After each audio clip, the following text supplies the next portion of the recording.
Ay, apo mo? Pamangkin na Chona. Umalis eh. Ayaw pala. Iwan. Maupo ka na dyan. Laro mo yung post mo. John. Iwan, ako Chona. Ito mo ito siya. Bumili ng tiles. Sabi ko, meron pa naman akong schedule sa Cynthia. Eh, kaya sa iharabas sa highway, ay, sabi ko, daling ko naman yun doon. Ano yun, wow? Wow, Lala? Okay yun si Lala. Na-Christmas na ng putod kamay niya. Oo, tumalikot dyan. Tingin ka lang. Nasugat na yung sa lola mo, masusugatan pa lalo. Nauntog pala yung daliri niya eh, no? Na? Nauntog daw yung daliri niya. Untog. Nasugat yung ibabaw. Pumunta siya dito, te. Nagsa-schedule siya. Yung huling punta mo, ano ang palinis niya? Oo. Sinabi na niya yung date na gusto niya.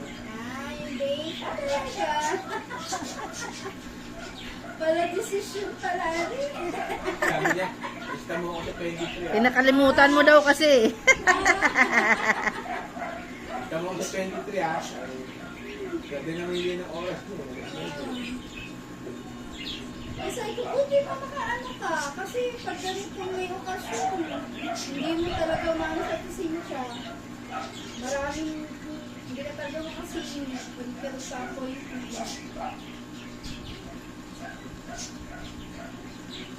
Naka-ready na siya. Ready na. Kaupo pa ka lang ng mama mo, medyo mandalo siguro. Pwede pasigit ka rin, patayo eh.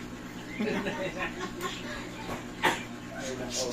Madali lang daw siyang gawin, na para patayuin niya to, para Siya. iling-iling lang siya. Dahil sinischedule mo sa oras din. Wala na, puno na ako. Puno. Hanggang After bukas. ko, meron din. Yung si Cheryl. Hanggang bukas na. Bukas na. Kakain namin ng lunch, yung kasama ni Cheryl, tsaka yung tantendero niya.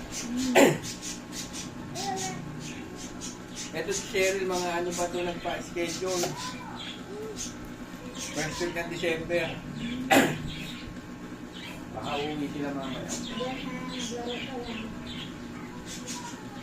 At parang si Mata, November pa lang. Schedule. November. Yan lang ba yung muna nagpagawa? Kita yun sa combo eh.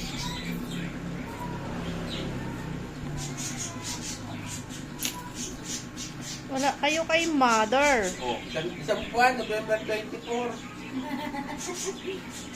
1 month talaga yung kuko niya.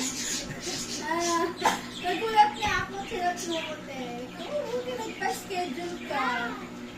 Di sabi ni Missy, chat mo si ano,